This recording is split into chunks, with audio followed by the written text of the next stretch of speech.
0 powers, 0 friends, 0 knowledge of the current world, 0 physical stats, and a lack of a weapon. You're definitely dead, right? If you're the main protagonist of this isekai story, you definitely won't be. He doesn't have any superpowers, but don't underestimate him, because he is much more cunning than even your average villain, and will do anything to succeed in his goals. Ready to explore another story of a savage manipulator? Let's dive right in. Opening his eyes for the first time in an unknown forest, the man realizes that he has just been transported to another planet. The way he got here is so embarrassing that he isn't going to explain that part. Things immediately dial up to 100 for him as he is attacked by a grueling bear who is staring down its prey. The man has no options at his disposal and wonders what he should do in this potentially life-ending situation. He idiotically tries to communicate with the bear, only to receive a growl that frightens him for his life. However, the bear is suddenly attacked and engulfed in a capsule of slime, entrapping it inside, before burning his remains in an eerie fashion.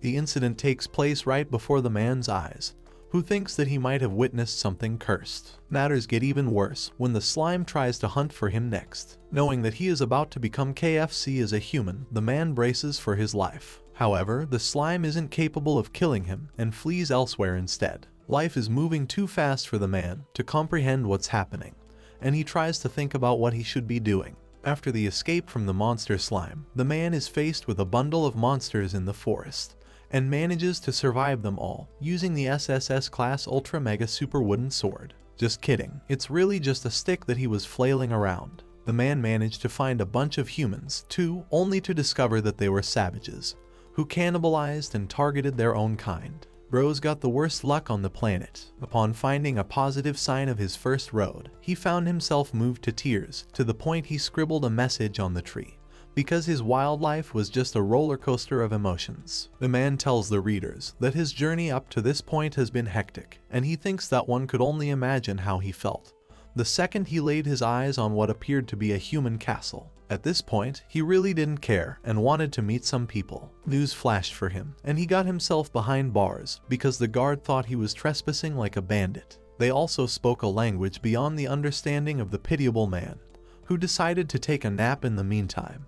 Reminiscing about his terrible journey, the man overviews how he got attacked by a bear, followed by a slime monster, and then found himself in jail when he thought he was going to be freed. Dude's life dialed straight down to hell in an instant after coming to this world. He thinks that his life can't get any worse than the current hell he has just faced. However, that's exactly when an astounding knight ends up hitting him with her sword before wearing a smile in front of him. The man thought that he might have just found his first sign of a compassionate human. That expectation blew up right in his face because he gets kidnapped right in the next scene by the same woman. While stuffed in a sack, the man doesn't even know where he is being taken and why this is happening in the first place. Haha, bro can't catch a darn break. Arriving at their destination, the man finds himself surprised that he can interpret their language now. In this church-like structure, the sister explains that she used a possession spell on the man, allowing the target to understand their language by using a spirit as a means of communication. Faced with this realization, the man realizes that it's some kind of translator spirit and explains that he can't understand a million things upon arriving in this world, and that he doesn't expect them to believe him. The sister claims that she's fine with that because she is adept at telling lies. The man finds himself moved once again and thinks that she is pretty cooperative. He also thinks that the ability to tell lies would be quite convenient for navigating the world. The man finally shares that he has been transported here from another world, with his name remaining anonymous to the readers. Manga author ran out of ideas and said, "I'll just gatekeep the main character's name." Yikes. The sister and the knight both doubt his story, but it's the best explanation he can offer. However, the moment he mentions escaping the forest, the sister is shocked and questions whether he truly managed to escape from the horrifying Black Demon Lord's Killer Mountain, a place where not even a dragon dares to approach. If you think that name sounds like a mouthful, the protagonist also shares your thoughts, calling it a jumble of a name. The man realizes that this world also has the existence of dragons and strangely wants to see one for the first time. The sister also explains that the bear must have eaten a special fruit known as the rye fruit, which made the creature stumble into the slime monster's nest unconsciously. In fact, the clumsy protagonist also ate such a fruit, but gets ridiculed by the sister because his mana is so low that the effect doesn't even matter. Bro got Loki roasted. On the topic of mana, the man thinks that he's not as strong as those isekai fantasy protagonists, who look physically weak but have hidden abilities. The sister bursts his little bubble, claiming that it's the opposite for him because he possesses an absurdly low amount of mana, to the point she wants to pity him. Oh, hell nah, bro got high-key roasted. The man's expectations are shattered, and he realizes that he didn't gain any powers upon arriving in this world. In fact, he compares himself to an insect in this world and realizes that the slime wasn't even serious about eating such a lowly pest in the first place. Oddly enough, he finds it grateful that he was ignored as a small fry and saved in the process. The knight is barely impressed that he could survive up to this point without any equipment to begin with. He gets offended and states that he's got his incredible wooden stick, which is his most reliable partner. She's weirded out as much as anyone would be by his words. Imagine being such a loser that your only friend is a damn tree branch. The knight goes on to claim that he should be grateful not to have met the bandits, because they really are the definition of death if one encounters them in the forests. Because of his encounters with the strange people in the forest, the man confesses that he did, in fact, spot a bunch of those people. His revelation shocks the knight, who is eager to uncover their location, and annoys the living hell out of him for it. The sister tells Elias to stop shaking the life out of him, leaving him dying for breath. The man thinks that she is the devil herself, and that he nearly just died because of her monstrous strength. They're certain that their new visitor doesn't recall the exact location. However, this is when the protagonist remembers that he scribbled a message into the tree as a guide. Elias the knight can't afford to stay put, and wants to act immediately by assembling a subjugation squad. The man finds himself being responsible for their guide, while Elias Ratzel introduces herself as a knight of the kingdom, who received the order to subjugate the treacherous mountain bandits. The scene switches to the sight of the bandits in the forest, who are discussing horrifying cravings. One of the bandits gets his head blasted by a gigantic arrow, with the rest of them using detection magic and fleeing from the site. The protagonist is amazed that these bandits can even use magic, and terms them the magical bandits. Ahaha, they sound more like the heroes instead. Elias the knight is also interested in obliterating the rest of the bandit troops in one swoop, by cornering them in the cave. Her men chase after them with extraordinary speed, and the traveler also thinks that they're nearly as strong as Elias herself. The knight warns him to stay close for his own safety, while the rest proceed to crush the bandits with powerful blows. Elias commands them not to kill the ones who intend to surrender, and Elias' squad manages to hammer down on each bandit. Elias herself stops a giant boulder with relative ease and questions if their strength is just for show.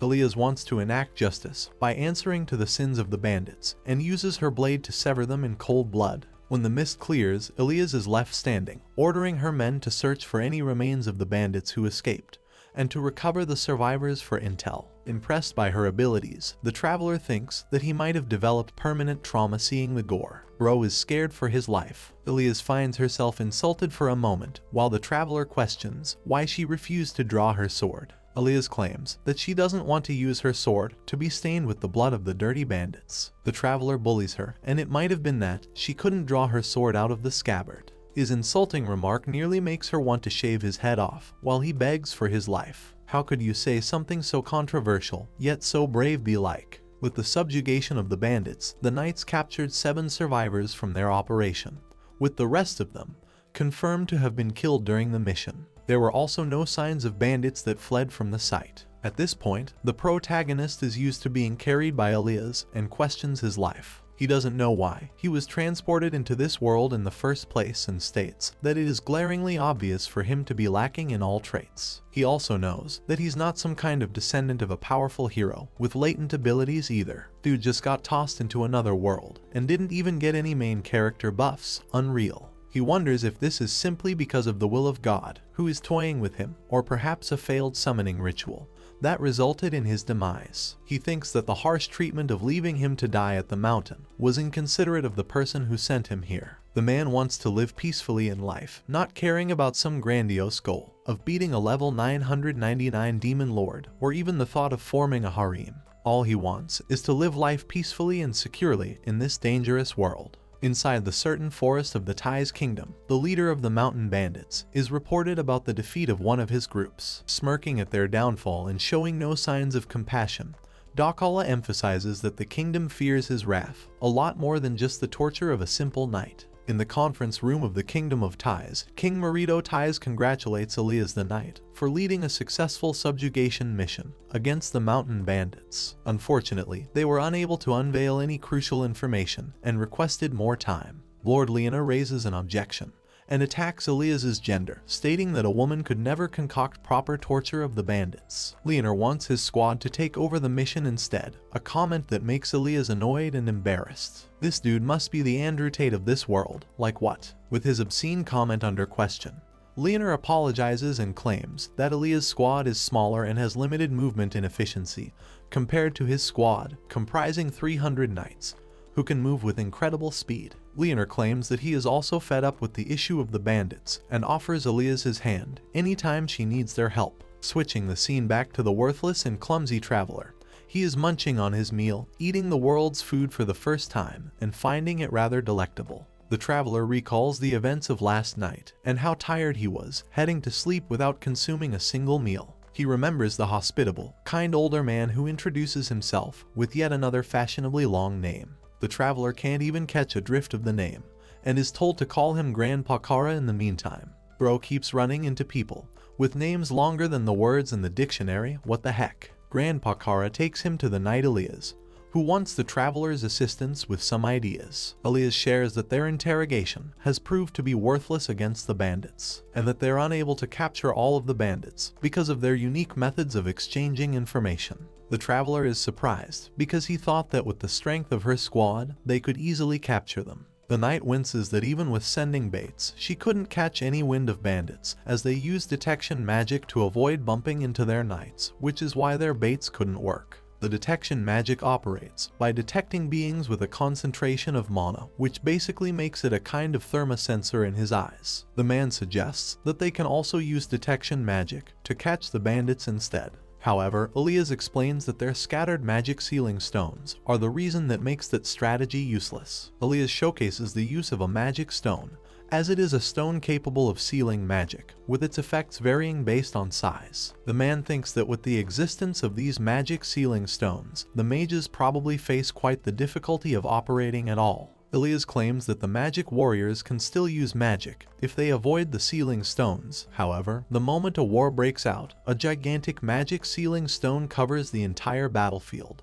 and eliminates their magic. Yo, someone call Phanos, because the dude apparently missed a few infinity stones. Long story short, magic is handicapped and doesn't see the light of day in this world. The man offers the idea of using hypnosis magic to force the bandits to confess. Elias explains that the magic does exist, but it will not work, because the bandits have planted a small magic stone inside of their heads, which sounds like quite a commitment. There is also the fact that the bandits will die if the stone is removed, which is, once more, quite the commitment. Finally, the man suggests that he should be the one conducting the interrogation process instead.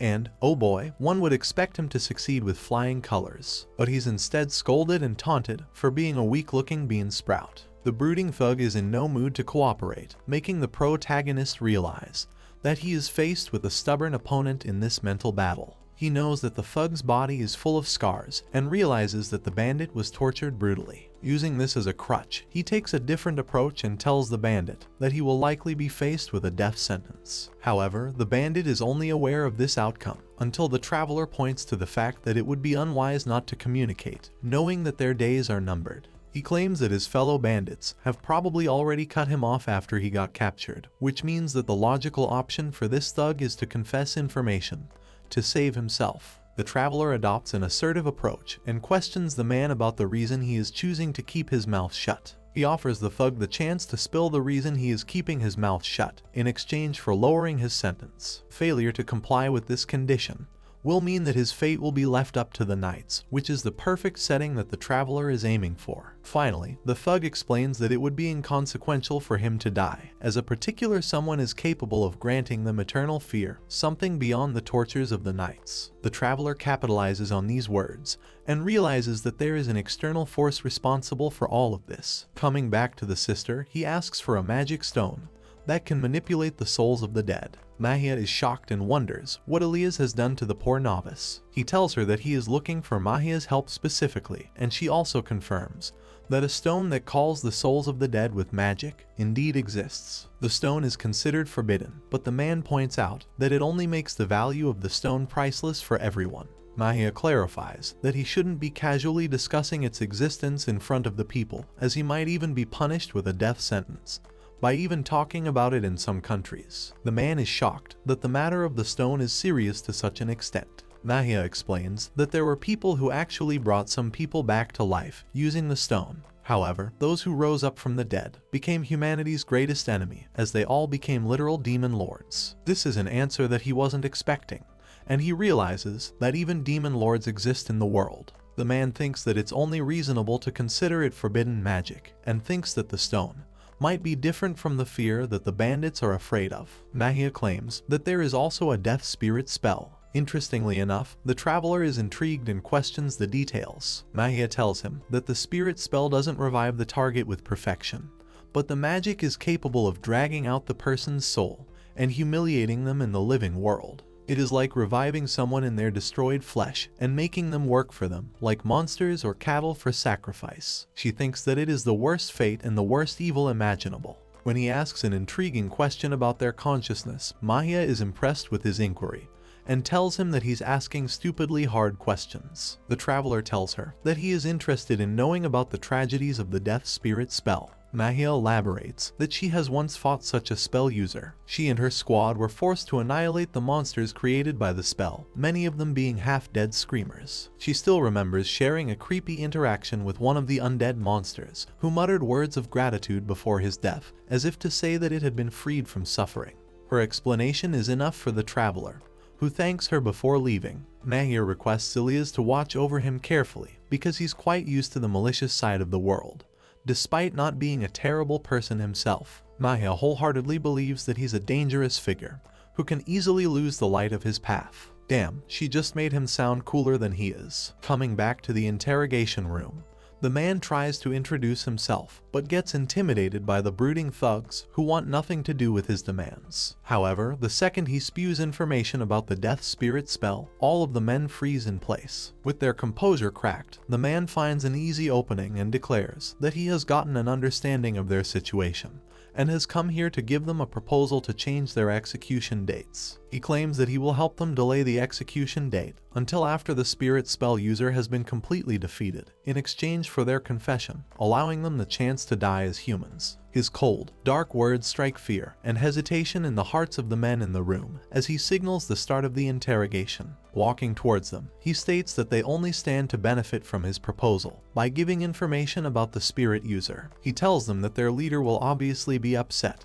but the thugs won't be executed until a later date, allowing them a life of comfort until the death of the mastermind himself and ending their lives as humans. He shares that it's only logical to die as a human instead of choosing to be tortured after death. The thugs show doubts about his proposal, but he ensures them that he doesn't benefit by executing them so soon either. One of the thugs objects to the fact that they're still going to be executed despite the confession. The traveler declares that their current situation is equally as dangerous, as if they tried to corner the mastermind by sheer luck, and cornered him, he will start to believe that he was betrayed by one of his own people. The man reminds them that his first doubts will only be to think of his people. He gives them a final offer: either abandon the fear of the death spirit spell user, or die earlier than the rest of them combined. With his proposal declared, he gives them a time limit of a day to decide their choice and think about their choices carefully. Saying those words, he exits the room and comes back to find Elias and Grandpa Kara completely stunned by his performance. Grandpa Kara thinks that he's got the talent to become a savvy merchant, while Elias wonders if the thugs will truly even flinch with this approach. The man is aware that his approach might end up useless, which is why he asks Grandpa Kara for another favor. Whispering in his ear secretly, he leaves the both of them shocked by his cunning and scoundrel ways. He begs Grandpa Kara to do the job for him, and the older man accepts, seeing that there isn't any other method left.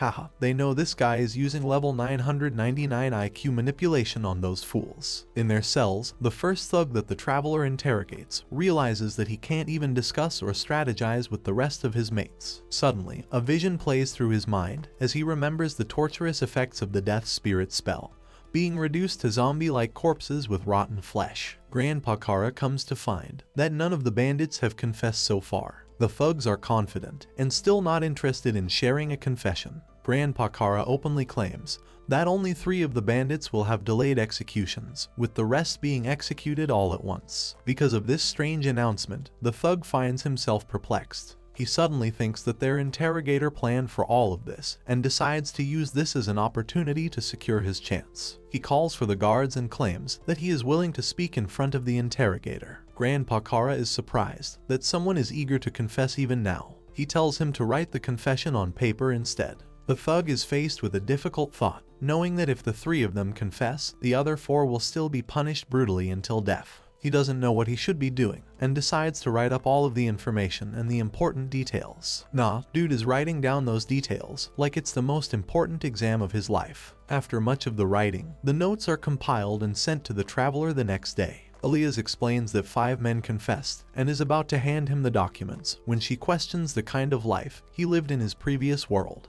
Elias is aware that magic didn't exist in the previous world, but doesn't know much about anything else. She's the most embarrassed that his actions are crude enough to violate their code of chivalry. Elias explains that he used a method that she didn't like by taking advantage of others. The man explains that he's someone completely normal, who wants to live a peaceful life. Elias has trouble accepting his explanation, finding it impossible for it to be the case. The man tells her that living peacefully means living without making trouble in the world, and in his original world, he was able to gain insight into other people, much more than in his current world. It is because of his experience dealing with many people that he is able to differentiate between those with good intentions and those who do not. That is why, in his previous world, he had to protect himself by arming himself with substantial knowledge, ensuring that no one could bother him. Whoa, so he's got that light Yagami brain. Elias questions his real personality and what side of him is real. The man claims that he's both sides at once,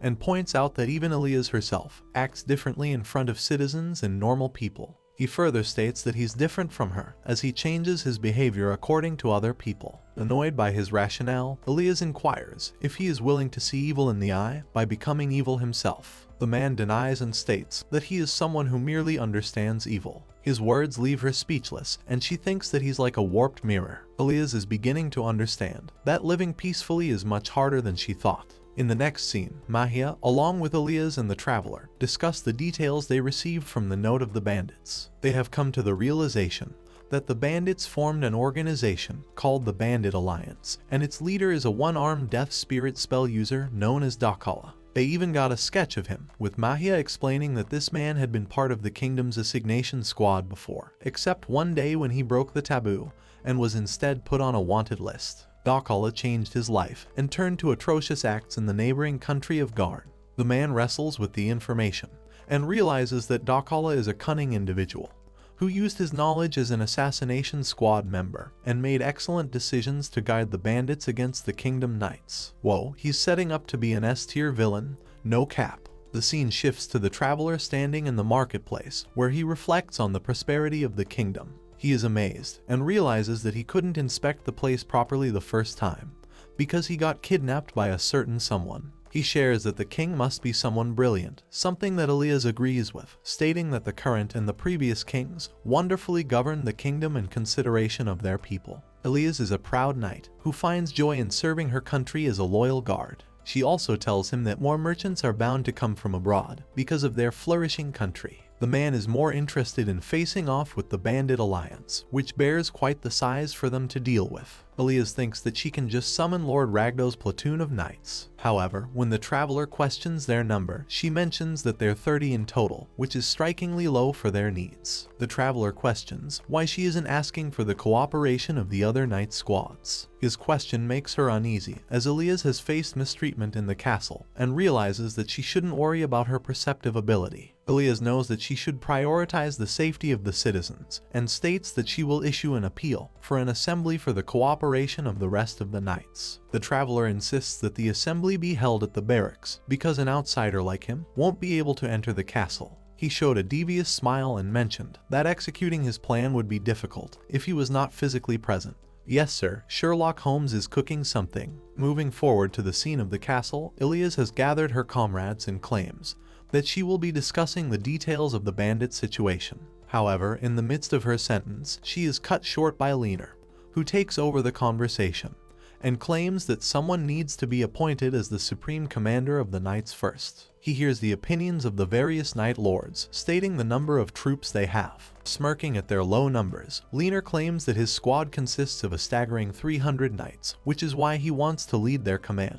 Trust me, bro, you're not that guy, you're not. The traveler is observing this conversation and realizes that it's the same shameful guy he heard about from Grandpa Kara. The traveler thinks that the pride of being a man or a woman doesn't really amount to anything, and finds Leaner to be narrow-minded in all ways. The rest of the knights appoint Leaner their temporary leader for the charge, while Grandpa Kara exclaims that their achievements have been made possible because of Ilia's contributions. He also points to the traveler and requests that he agree with his statement. However, Leaner turns to the senior knight and questions the identity of the traveler. Grandpa Kara pushes him forward and claims that the man is responsible for providing the necessary formation for their mission. Leaner realizes that an outsider is being used and questions if the traveler has any objections to his leadership. The traveler states that it's a logical decision for the biggest squad to take over and approves of Leaner's position. However, he states that even the supreme commander would require the details of their operation. He lays down a map and discusses the strategy. The traveler claims that they have already marked the whereabouts of the main base, along with the movement patterns of the bandits. Leaner is impressed by the traveler's preparedness, who goes on to assign Leaner to deal with the main base, where the boss is waiting for them. Leaner likes this idea, while the traveler goes on to assign the rest of the squads their own crucial points. The traveler asks if any of the knights are willing to cooperate with Elias and her squad. The room falls to silence, to which he states that they'll put her on standby as support, to move in whenever a squad suffers major losses in the battle. The rest of the knights are content with this distribution, while Elias becomes embarrassed and feels betrayed that he didn't grant her a proper role. The traveler tries to convince her that being supportive is also an important role, and barely manages to convince her in the end.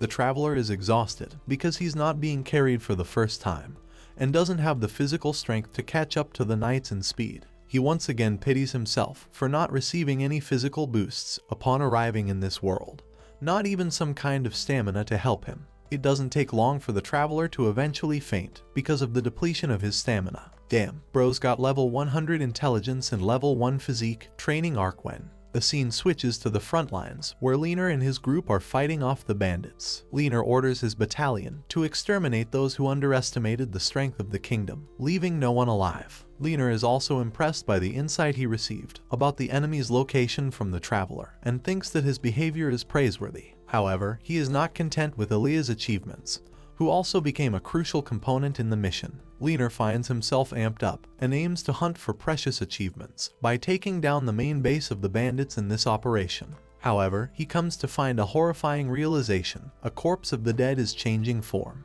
Leaner discovers that the death spirit spell is being used from the shadows. Over to Docolla's side, he is reported about the raid of the knights from the kingdom, and that their entire base has been surrounded. The bandits' leader is surprised that one of his men ratted them out to such a level. However, Docolla isn't blindsided at all and, in fact, has prepared a plan for this special situation. The cursed corpses begin rising from their slumber to attack Leaner's squad. Leaner himself cuts them apart and is hit with disbelief because his squad also possesses magic sealing stones, which makes it all the more confusing how magic could be used in such a place. Leaner instructs his faction to try not to die, or else they, too, will rise up as undead for them to defeat. He also calls for the use of purifying magic to strategize and get rid of the corpse assailants. Leaner is aware of the fact that his very own group could end up turning into the undead, and the thought of such an uprising is far too dangerous for him. Faced with this difficult situation, he finds himself paralyzed. On the flip side, Docolla is celebrating, having used the corpses of his fallen men for his own advantage. His subordinate questions how Docolla is capable of deploying magic, even when the knights possess many of the sealing stones. Docolla explains that the magic sealing stone is only a convenient item.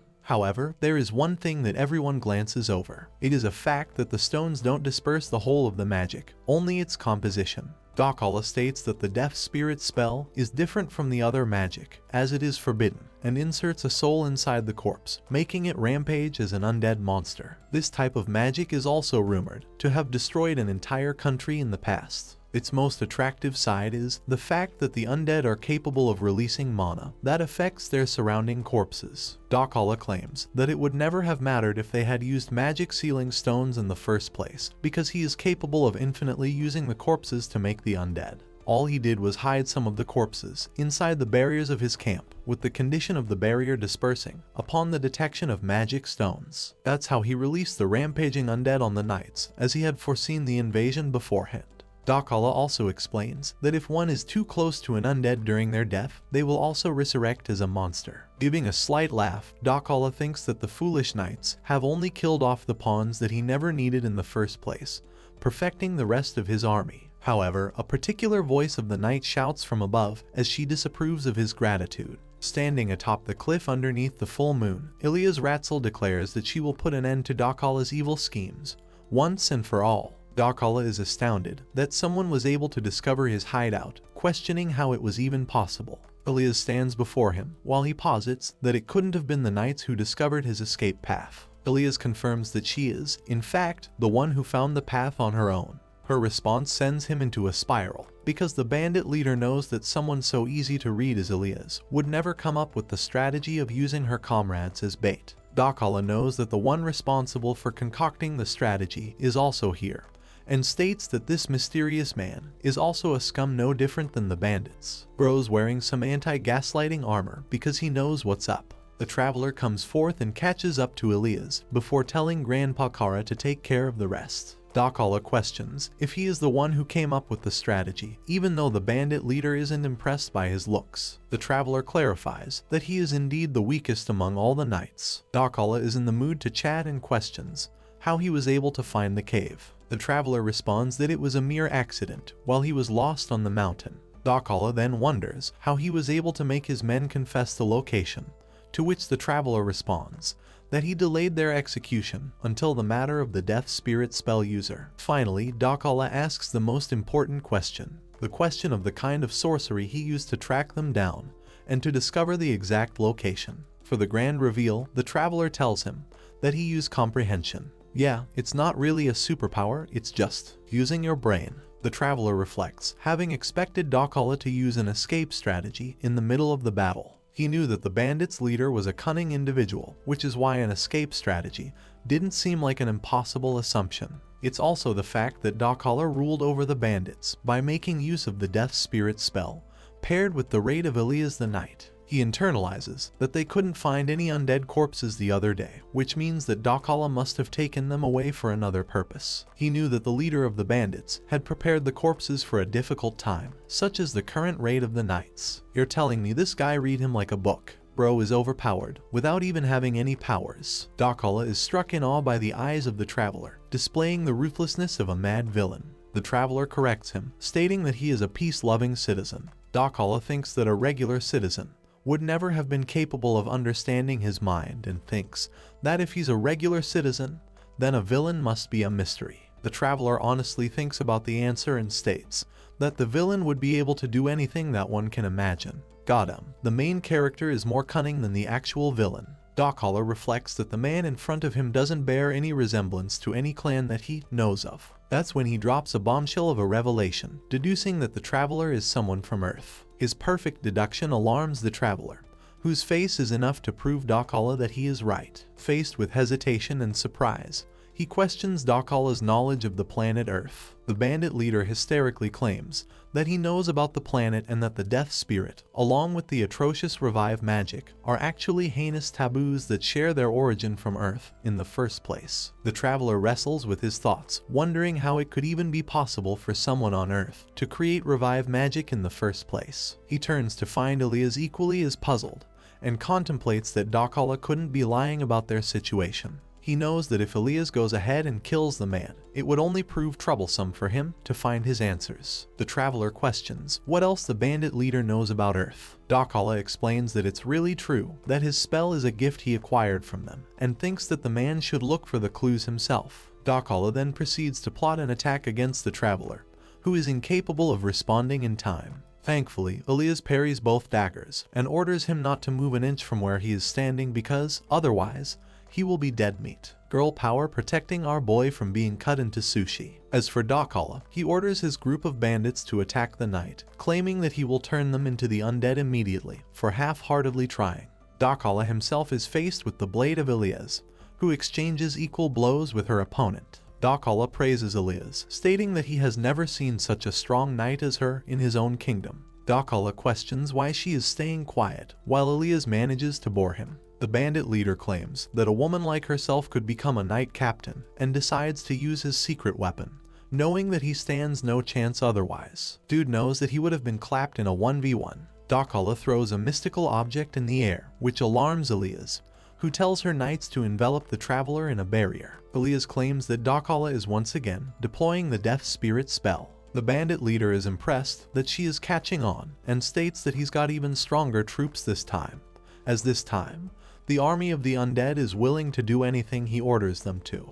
This becomes evident as undead forces begin their outrage against Elias' knights. She remembers defeating the undead in the cave. Docolla confirms that it is indeed the same person who has returned from the dead because of the grudge he bears against Elias. He also curiously wonders what Elias has in store for her opponent, emphasizing that the spell won't stop, even if Docolla is killed in the process. Wielding her weapon, Elias decides to take care of the vile mana instead. She instructs her units to jump all together, surprising the likes of the traveler. Elias faces Docolla, who throws his reserve of magic, sealing stones in an effort to thwart her use of magic. However, Elias completely throws him off guard, delivering a slash so lethal that it severs the surrounding mana with a single strike. Elias encourages Docolla to use the remainder of his tricks, because he is going to need them really soon. Knowing that he has little room to play around, Docolla uses a smoke bomb and tries to run away. Elias calls him a lousy coward. However, he doesn't anticipate a spear penetrating both his legs as he flops to the ground.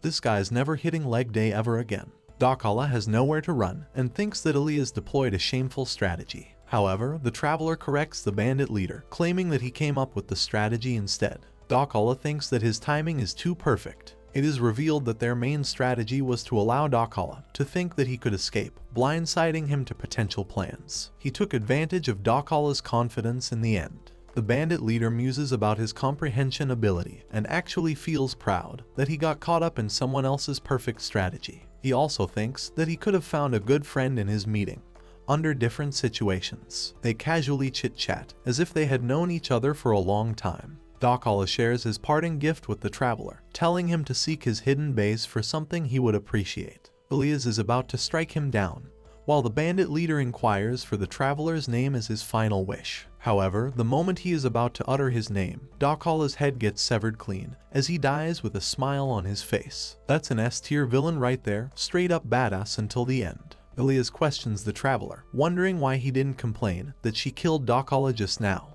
The traveler states that the bandit leader knew that he was going to die, which is the reason he uttered his last words. The man is also certain that the bandit leader probably didn't possess knowledge of much else of his home planet. The traveler understands that Elias marked the kill because she was afraid that Docolla might make his escape again. However, the knight argues that it couldn't have been possible for a man who has lost both his legs to run away. The traveler tells Elias that he is the worst of the two for having tricked the knights just to take down the bandit leader this way. Elias agrees that his plan made sense, despite the ethical problems she faced by going along with it. The traveler inquires about the reason Elias made the immediate kill of Docolla. Elias confesses that she was afraid and even disgusted when she looked at him. She eerily felt like Docolla looked just like him and felt like him too. Elias was worried that he would give in to the dark forces and find himself influenced by the bandit leader. That is the reason she swung her sword and ended Docolla's life. The traveler ponders her words and thinks that her reasoning is sound because he, too, feels that he understands the leader of the bandits, despite the man being a cold-blooded murderer. The traveler asserts that the knight took an admirable action because she chose to take the action and reflected on it, which is good enough as it is. Elias feels like she is being treated like a kid in this situation. It's also revealed that the incredibly strong knight is only 18 years of age, while the traveler is much older. The knight is flustered and thinks that he might have some kind of elven genetics of some kind for looking so young. The Earthling reflects that Japanese people generally look younger than the other races and realizes that he has been acting a little childish in this world. Elias apologizes to the foreign traveler, while the Earthling decides that he should act more maturely from here on. Yep, dude's way older than his youthful appearance in this world. On their way back, he reflects on the status of their mission and how they were able to annihilate the other base with ease. They also dealt with the onslaught of the zombies thanks to their purifying magic squads. Even though there were some injuries in their army, not a single soldier under Leaner's leadership died in the squad, which makes the traveler appreciate his commanding abilities. Also, Docolla's head is being taken as a mission trophy, wrapping up their operation, which succeeded. However, the traveler's problems don't end there, as he is still worried about the people, who are aware of the knowledge of Earth, as well as the origin of the taboo linked with his home planet. Contemplating his thoughts, the traveler thinks that it might take him a long time before he can actually sit around peacefully in this new world. Bro just wants some peace and quiet, and he can't even have that. Meanwhile, in the mountain range forest of the kingdom, a particular creature has found herself lost. Sharing a pleasant morning for the first time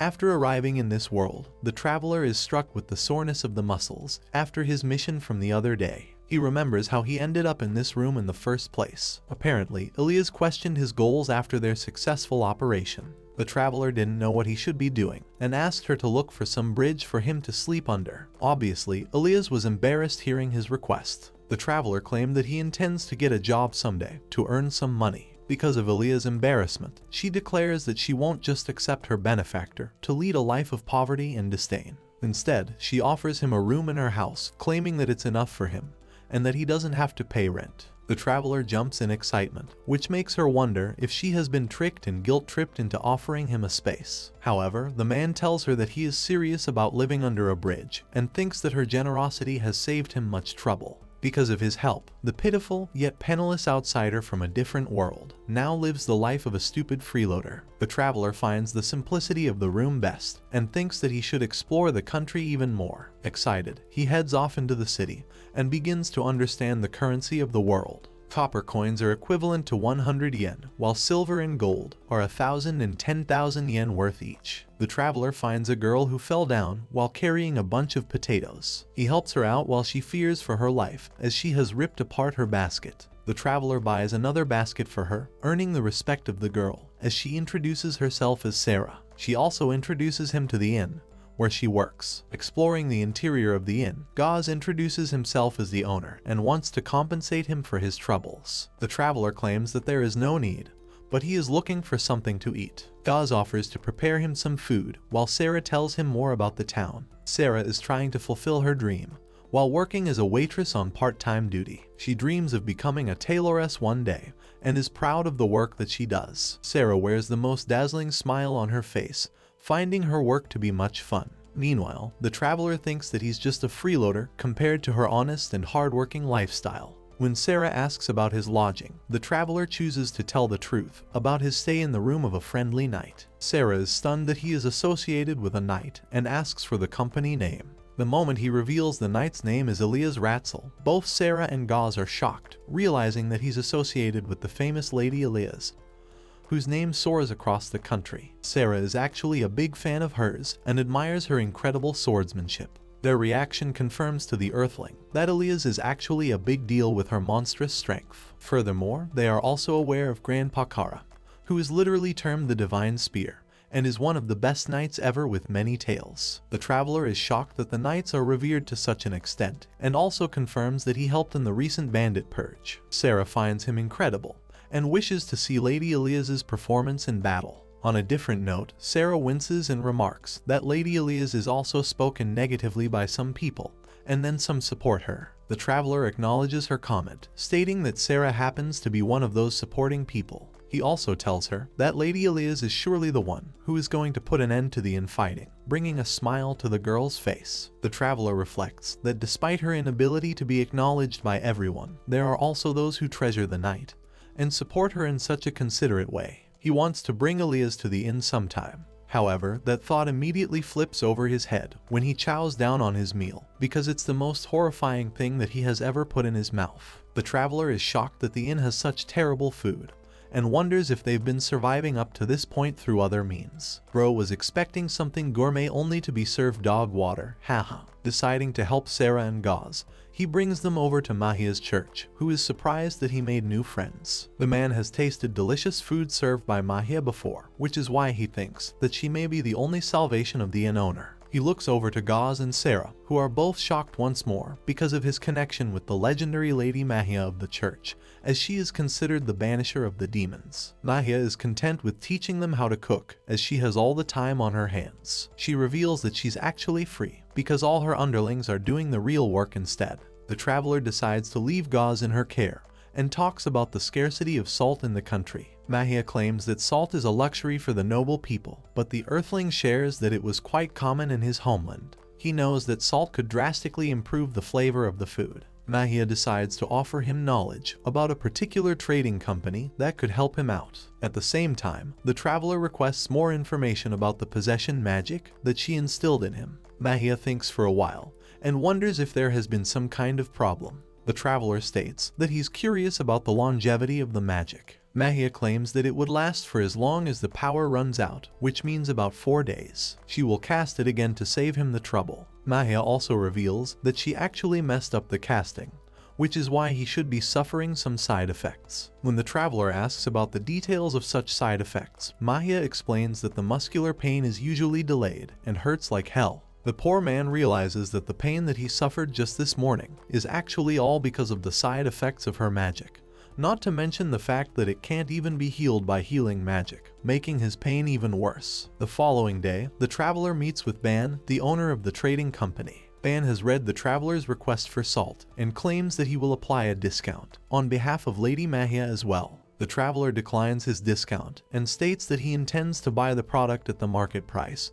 and in exchange, he would prefer a lowered market value of salt in the country. Bemused by his entertaining request, Ban requests more details. The traveler internalizes that a kilogram of salt is worth a gold coin in the country, equaling 10,000 yen. He knows that the product is incredibly overpriced, and wonders why its distribution is at a low. In a previous conversation with Mahia, he told her that salt was considered fundamental in their world, and that wars were fought over its acquisition. Mahia claims that even vegetables and cereals contain a minute amount of magic power for the nutrients to an extent. That's when the traveler realizes that these guys basically call basic minerals magic power, and that it's nothing more than that. He's disappointed, that's for sure, knowing that salt has lost its usefulness in the world. It's considered a luxury. The traveler tells Ban that he wants to increase the demand for salt, and in exchange for increasing the supply, he intends to lower the buying price of the product. Ban warns him about the risks of fluctuations in day-to-day prices, and that it will be difficult to arrange such a thing without a plan. As if anticipating his objection, the traveler claims that he does indeed have a plan. The scene cuts to Sarah, who is busy offering drinks to her customers. They have also served a new dish that they came up with free of cost to try. When the customers find the taste beyond delicious, they wonder if Gauze is dead or if they have replaced the chef. It is explained that the meal is basically potato chips paired with French fries, showcasing the beauty and potential of salt. He suggested Gauze serve it for free as an appetizer. Sarah is grateful for his help, and he claims that the negotiations were fruitful with Ban. With a number of different meals, the word about the delicious meals at the inn spread around quickly and flooded the inn until closing hours. Sarah and Gauze were utterly exhausted. Even the traveler didn't receive any mercy, since he had to help them out because they were understaffed for this kind of flood. Meanwhile, waiting for the traveler's return, Elias wonders if he is interested in returning home at all. The following day, he is stung with the usual muscle soreness that he suffers from. A new problem has arisen in the form of the inn being understaffed. However, that problem doesn't stay for long as they've acquired a necessary member. The older lady is actually Grandpa Kara's wife, who became interested in the job after he explained the situation to them about the inn. Grandpa Kara introduced him to his wife, and one thing led to another, with her ending up at the inn. Finding a convenient moment, the traveler asks Kara about the location of the hidden base, based on the words of Docolla. He has reason to believe that there is something inside the lair that has documents about Earth. In fact, he is certain that Docolla entrusted him with the information so that the knights couldn't get their hands on it first. Grandpa Kara also explains that King Marito intends to use his knights to search every base of the bandits. Sensing the urgency, he offers the Earthling a chance to retrieve the important documents now, before the officials restrict their access. The two of them initiate this duo mission by heading right towards the hidden base. On their way, the traveler asks about the tale of Kara, bringing down a wyvern with a helmet. Kara claims that it's quite the old story, and he used a helmet because he didn't want to lose his precious spear. Arriving at the entrance of the lair, the two tread carefully inside, discovering a bunch of barrels containing knives and magic stones, along with other gems. Finally, the traveler lays his eyes on a handwritten diary and uncovers the case, finding himself absolutely shocked. Grandpa Kara also comes over to inspect the document and realizes that he can't read a single word. The traveler is too stunned to speak momentarily. Finally, he reveals that the language on the cover is Japanese, and the title grimly reads, "The Investigated Findings of the Young King of Evil." Realizing that this is indeed the bandit leader's final gift to him, the traveler contemplates the words of Mahia, who told him about the forbidden magic capable of resurrecting demon lords, and the words of Docolla, who stated that humans are capable of producing such magic. The ominous title certainly doesn't help with his expectations. The traveler turns to Kara and states that there is something he wants to tell him about the story. Firstly, he clarifies that he is from another world, a fact that only Mahia